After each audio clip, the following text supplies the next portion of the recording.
Good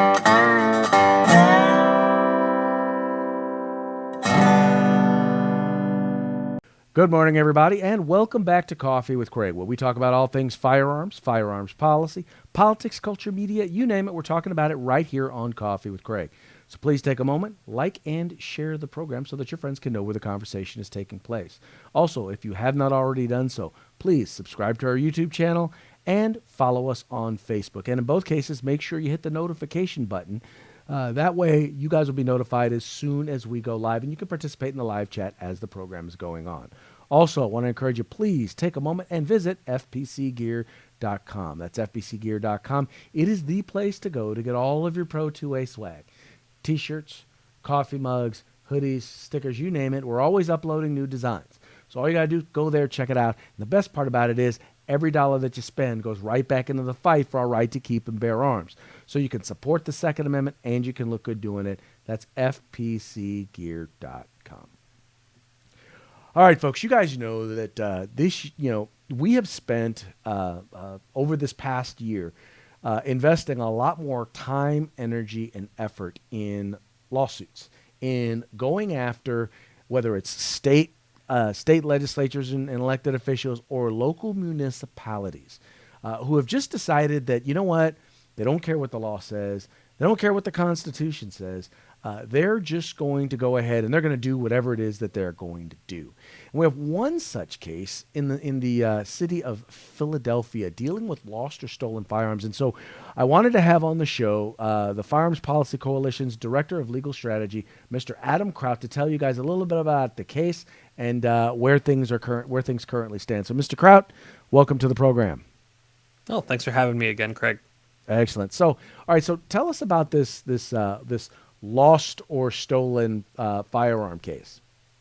Sure. So, the city of Philadelphia passed a lost or stolen firearm ordinance back in 2008, and that ordinance has been on the book unused until rather recently. In fact, two preceding district attorneys opined that they couldn't enforce it with the state's preemption law, so they just weren't going to touch it. This was the first instance recently where it was enforced against an individual. It was a civil action where he would be subject up to a $2,000 fine. So we took notice of the case. Josh Prince, outside counsel for us on a number of things. My old boss let us know about it, and we went to work. So he filed some preliminary objections to it. And we also filed a motion for a permanent injunction against the ordinance itself. The city of Philadelphia agreed to stay the enforcement of the ordinance pending the disposition of all this. So for right now, they're going to stop enforcing it until a court sorts it out. But it's, again, one of those instances where the city is trying to overstep its bounds and go against the state's wishes and against the preemption law. You know, it's the craziest thing to me because I'm sure, just like in Pittsburgh, I'm quite sure that they knew ahead of time that that they weren't supposed to do this, and yet they probably still went ahead and did it anyway.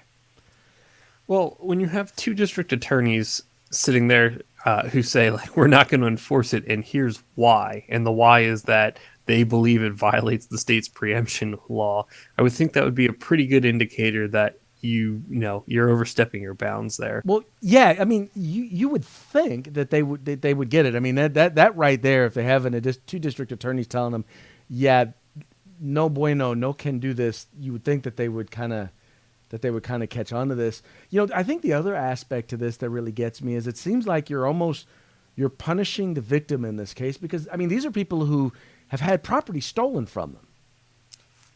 Right, and that's always been our contention with lost and stolen firearm ordinances is that you're re-victimizing a victim of a crime in a lot of instances, especially if it's a stolen firearm. How is that? How is that fair? They've already had their property taken from them, and now they potentially face fines for not reporting that.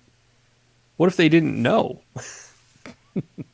Well, exactly. If you have, for example, multiple homes and maybe someone broke into your other home, you have someone broke into it and you didn't know that it had been broken in, that they had broken into it or stolen it. Or, Sure. you just maybe even at your house, you have multiple safes. Maybe you have maybe you have a decent number of firearms and someone broke in and stole one of your firearms. You may or may not know. Right. I just think this whole idea of, once again, of punishing victims of crime just makes absolutely no sense, and kind of, I don't know. I think it just throws justice on its head. City of Philadelphia for you. But there seems to be a thing there in Pennsylvania, with some, well, not just in Pennsylvania. I think in major cities there seems to be this tendency to not care about the Constitution, not care about the law, and just figure, you know what, we're going to do what we're going to do, and we'll just let the courts sort it out. And The unfortunate part about that is it's always the taxpayer who loses. It's always the taxpayer who loses because they're ultimately the ones who are funding the city's, actions and defense of their actions. So they're the people who lose on it every time. And in some cases they lose twice, because not only are their taxpayer not only do they have to spend their money, if there's someone like in this individual's case, they're having to spend their money to defend themselves, or they work with organizations like FPC where taxpayers are contributing, people are contributing money for them to be able to defend, to help them to have a defense. At the same time, their tax dollars are being used against them by the prosecution. Right. You're like, yeah. Unfortunately, that is the way it is. Well, hey, thanks a lot for letting us know about this particular case. Where can folks go to find out more about this and other cases that are that FPC is working on? The easiest place to check it out would be fpclegal.org. It'll kick you right to the page where all the cases that we're working on are listed, all the case filings. You can click, you can see things there, and obviously social media is another great place to stay connected. Excellent. Sir, thank you so very much for coming on the program. Hope to have you back real soon. Yeah, thanks for having me. All right. All right, everybody. Well, hey, that's going to be it for today's Coffee with Craig. We very much appreciate you guys tuning in. We appreciate you liking and sharing the program, telling your friends about the Firearms Policy Coalition. We are the home in the fight for civil rights. Got to use them or you're going to lose them. You guys take care. If you like our videos, follow, subscribe, like, and share.